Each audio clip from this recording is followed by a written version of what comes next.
शाकद्वीप का विशेष वर्णन श्री पराशर जी कहते हैं। शाकद्वीप के राजा महात्मा भव्य के भी 7 ही पुत्र थे। उनको भी उन्होंने पृथक पृथक 7 वर्ष दिए। वे 7 पुत्र जलद, कुमार, सुकुमार, मरीचक, कुसुमोद, मौदाकी और महाद्रुम थे। उन्हीं के नामानुसार वहां क्रमशः 7 वर्ष हैं और वहां भी वर्षों का विभाग करने वाले 7 ही पर्वत हैं।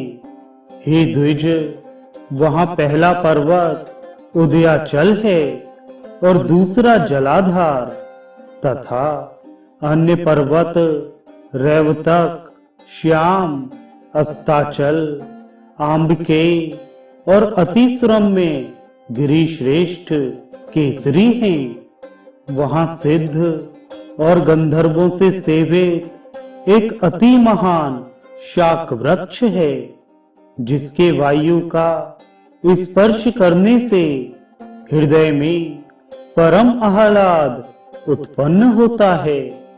वहां चातुर्वर्ण से युक्त अति पवित्र देश और समस्त पाप तथा भय को दूर करने वाली सुकुमारी, कुमारी, नलिनी, धेनुका, इक्षु, वेणुका और गभस्ती, ये 7 महापवित्र नदियां हैं।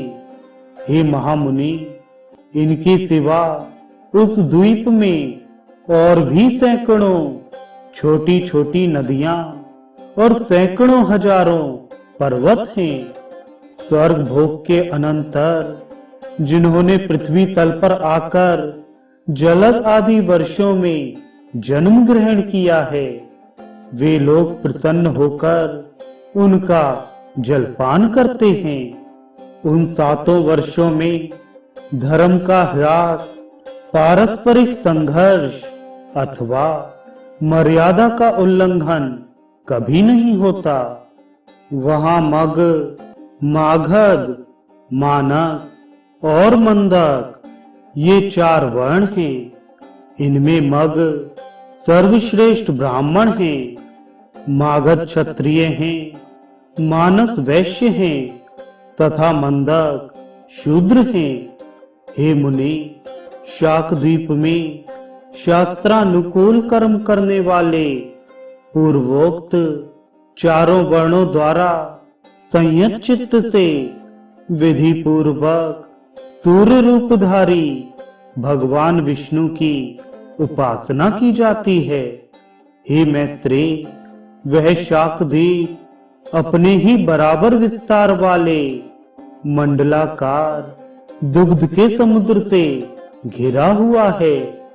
और हे ब्राह्मण, वह क्षीर समुद्र शाकद्वीप से दूने परिमाण वाले पुष्कर द्वीप से परिवेष्टित है।